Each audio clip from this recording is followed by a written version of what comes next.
it's on you to take that first step. That's the scary part. And I think a lot of people have imposter syndrome or just the fear of taking that first step. But honestly, once you take that first step, your life will change, and you'll be upset at yourself you didn't take the step earlier in your life.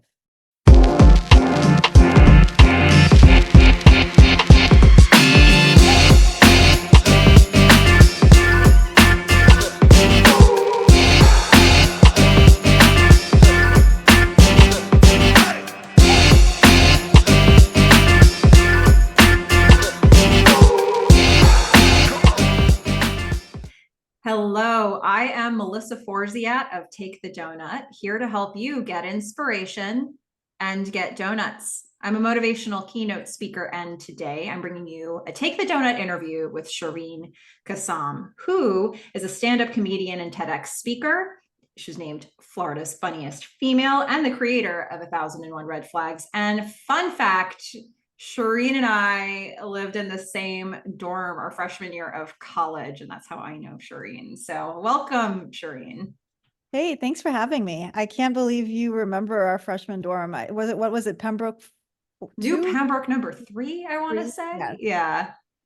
Because they were so good, they needed multiple ones. No, right? Like, which bad one were we in? Yeah. It wasn't, we were a tight-knit community, but it wasn't, known to be the most luxurious of places. But yeah, we had fun.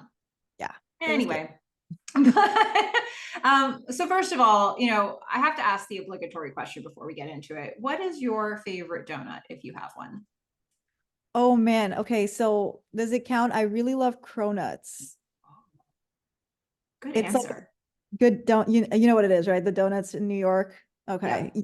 I've recently become so addicted to them. They come out with a new flavor every month, and I don't live in New York, but I make it a goal to get the new flavor every month. It's really bad. Nice. Yeah. And it's like a whole other category. It's like mixing all of the great baked goods into one. Yes. It's all my bad vices mixed together into one pure joy of goodness. One super bad vice. Yeah. That's so awesome. Look, I said just a little bit about you to open us up, but what do you want us to know about you? Tell us more about yourself. I worked in corporate America for 20 years, I guess. I don't know how long it's been. It was a lifetime. And I finally quit my corporate job last year, which was a huge accomplishment because I told myself in 2013 I was never going to work in corporate again. And then it took 10 years to actually quit. So that's my like claim to fame for this year. It's like maximizing now that I am my own boss, my own entrepreneur, and finally getting to do creative stuff without people telling me I can't do it because I have to focus on PowerPoint and Excel. So I am a stand-up comedian. I've always been a stand-up comedian, but now it's kind of cool because now I'm like full-time. I can travel. I can do my one-woman show, take it on the road. I'm trying to write a children's book on chicken wings. I'm trying to turn my one-woman show into a Netflix feature film, or not Netflix. I don't want to say that Netflix is going to buy it, but somebody's going to buy it. Fingers crossed. And so, yeah, just living my best life, trying to, at least once I get off the couch. That's the hardest part. Yeah, getting that structure is, you have to find your own ways to do it because everybody needs something different. Were you doing stand-up when we were in college? No, I didn't even know stand-up existed when we were in college. I didn't discover it until my mid-20s. I was living in Boston, and this woman was staying at my house that I didn't know, but her mom knew my mom. And long story short, she became a boarder. She was overstaying her welcome, and she got wasted drunk one night and was like, I'm going to walk over to Cambridge to a comedy club. And I was like, you are not walking to Cambridge, but you're also not getting on the subway drunk. So then I went with her, and I'm sitting there in this comedy show, and I was just like, what are they doing? Like, this could be funny. Why are they not funny? I can be funny. Granted, nobody's ever told me in my life that I was funny at this point, but I was just like so engrossed by this art form that I'd never seen before. And that's how I got started. Oh, that's amazing. Well, we might end up talking more about that here, but just to reset this for everybody, this is a Take the Doughnut interview. And for those who aren't familiar, I'll link a video here. But basically, Take the Doughnut is an expression for me that is the same as carpe diem. It comes from this strange thing that happened to me at Brown in college, where I left an actual donut on the table and it became an object lesson for me and what it looks like when you leave an opportunity behind. So I don't want to do that anymore. I want to take the donut. And so this conversation is all about, what does it look like to go after opportunity in your life? What, practically speaking, when you're going for a dream or you're going for a goal, what does that mean for us? So, my first question about that to you is, how are you with going after goals? What is that process like for you? Oh, once I have a goal, I have to do it. Sometimes it's bad because sometimes I don't think goals are to be accomplished in the time frame you want it to be sometimes. I think a lot of people will say, like people who write books, like you'll have an idea and maybe the book isn't to be written this year, maybe it's supposed to be written in a few years or like later down the road when you have more experience. So I'm trying to learn that, but I'm one of those people, like once I have an idea, I really want to just get it off my plate. Otherwise I can't stop thinking about it. I was going to ask what keeps you motivated, but it doesn't sound like that's an issue for you, right? Like, is there anything that you need to do to keep yourself motivated in that process, or is there just like a natural self drive? So I 100% honesty, when I worked in corporate, my motivation was to get out of corporate. And that kept me very motivated. It's been a little harder to find that motivation now that I work for myself because it's called, my therapist calls it the demon, what's it called? Mentality, or the demon syndrome. In corporate America, I had this demon, right? That was always like, you can't do this, you can't do that, you're not good enough for this, you're not good enough for that. And so it was always trying to prove that person wrong. And now I don't have that demon. So I have to sometimes be my own demon, and that's become very tricky to have a multiple personality where your other personality is someone you don't like. So in corporate, it's like your mindset was like, I'll show you. Yes. Okay. Hmm. Yeah. Yeah. And Yeah. You now have it's to a really little harder. manufacture that when you're on your own. Yes, you do. You do. So now it's mostly just using people who I know in the space, the creative space can be very toxic, as every space can be. So it's using those people now who are trying to keep me down to be like, watch me, I can do this. So What an interesting, yeah, that's so interesting. Like that, it's just like everybody's doubting me. yes. Stop. I know it's It's bad. I don't have the motivation should come from wanting to be successful, but I think I've been trained for so long in corporate yeah. that it's just the way my mind is now. It's like I have to prove somebody wrong, which I'm not saying is the healthiest, but I don't think it's that unhealthy either. No, it sounds like it absolutely developed for a reason for you.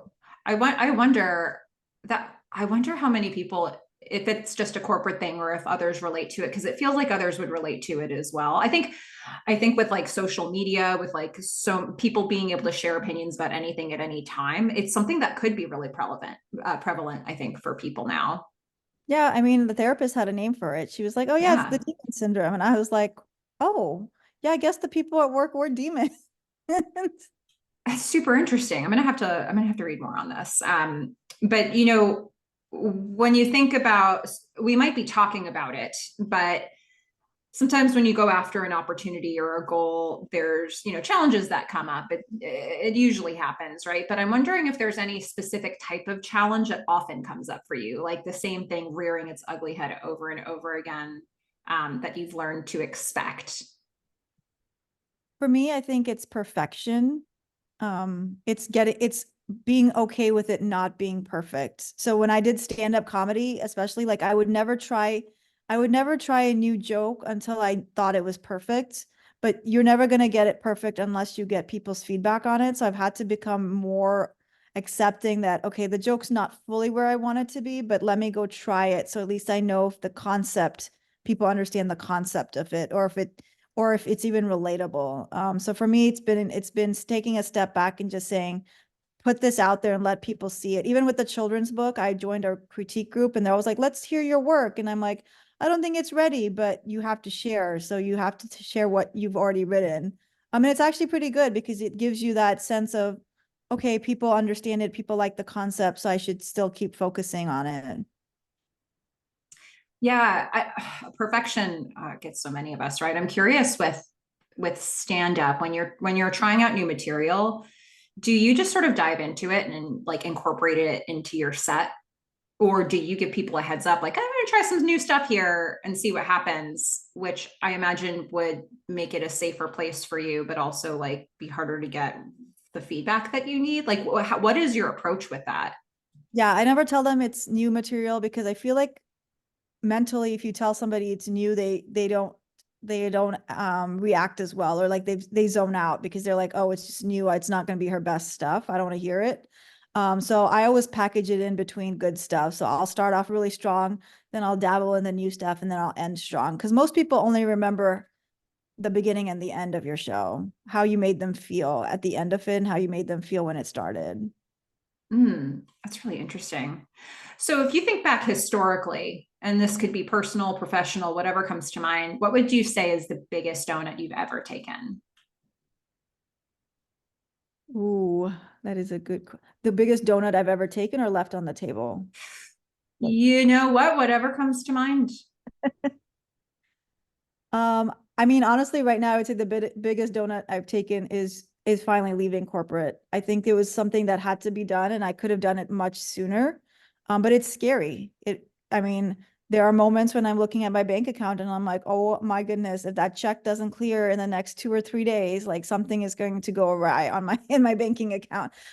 So I think making that change, like just finally pulling the plug and taking a leap of faith, um, was a donut. I would say, I think in life, just in general, I get asked to do a lot of things. And sometimes I don't feel qualified. I always say to myself, why are they asking me? They can ask someone else.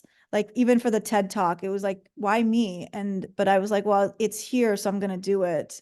So I think it's like in life, if I'm like, you like donuts, I like chicken wings. If you leave a chicken wing in front of me, I don't care what flavor it is, I'm going to take it. It's the same thing kind of with opportunities and donuts. It's like, if you left it there, there's a reason for it. So if nobody else is going to take it, I'm going to take it. Absolutely. And just to say, like, what a brave time you're in right now. I know it's scary to let go of a safety net, and you're in the thick of it. And, you know, it's amazing what you're doing. Well, thank you. I feel like the most stressful part for anybody looking to quit your job is health insurance. My God, it is driving me up the wall. Yeah. Yeah. There's just so many things you don't think about. You know, like if you have a tech issue, it's like, oh, I have to take care of this stuff myself, you know, like just like the things that maybe there was other departments for, they were managing things for you and you don't have that anymore. Yeah, that my only stress has been health insurance. And I knew health insurance was going to be an issue. Like that was probably what kept me at my corporate job as long as it did. But what I didn't realize is like healthcare.gov health insurance is just it doesn't save you any money in the long run. Like it's the most expensive thing I've ever seen in my life. Yeah. I hear you. I feel your pain on that. Like my birth Well, control went from $0 to $150. yeah. Well, now my ROI on having sex has gone up. Like this really, really needs to be worth it. Yes, as inappropriate as that might be for your podcast, but that is like my biggest stress. I'm like, oh my God, now I actually have to like make a decision. Do I want to have a baby or like just be in my house all day? Like I mean, these are the things you have to think about when you're out on your own. that is the biggest dilemma I am having quitting my job. For anybody curious about it, it's just figuring there's just things like that I didn't think about. Like where am I going to get an extra $150 a month? I just didn't even contemplate. Yeah. Oh, it's so tricky. So. Well, I feel like you've been planting this answer sort of in different places. So I don't know what'll come up for you here, but like, is there a donut that you're working on right now? Something that's currently in progress? So you mentioned I have a one woman show that I did last year. It was called 1001 Red Flags. I'm actually revamping the show and making it my own. So last year when I did it, I had a team that kind of surrounded me as I was creating it, because it was the first time I was taking stand-up comedy and making it into a show. A lot of people had an opinion on how to do that. And I'm all about learning. And I think I let too many people's opinions impact the show, and it stopped being my show a little bit. My vision disappeared. So I'm taking that show and I'm recreating it this year, and I'm calling it 1001 Red Flags, Shereen's version. and that's coming out in May. So that is what I'm working on right now, as reclaiming a donut. I had my donut, someone took my donut. Now I'm taking it back and making it better. Well, that's a cool story. So Sounds like a big project, but one that's really, really important and probably very yes. gratifying for you.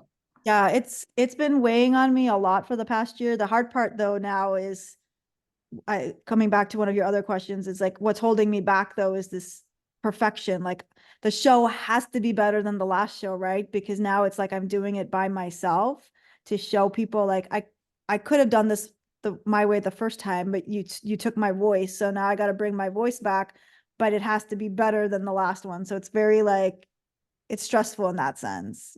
I Yeah. think I could undercook the donut or overcook the donut. Well, you've mentioned some things along the way that I think could be really good advice for people, but there could be people out there who are thinking about taking a donut, or they've started and they're not sure what the next step is. So let's sprinkle some encouragement. And what would you say to those people who have something they want to do and they just need to figure out how to move forward?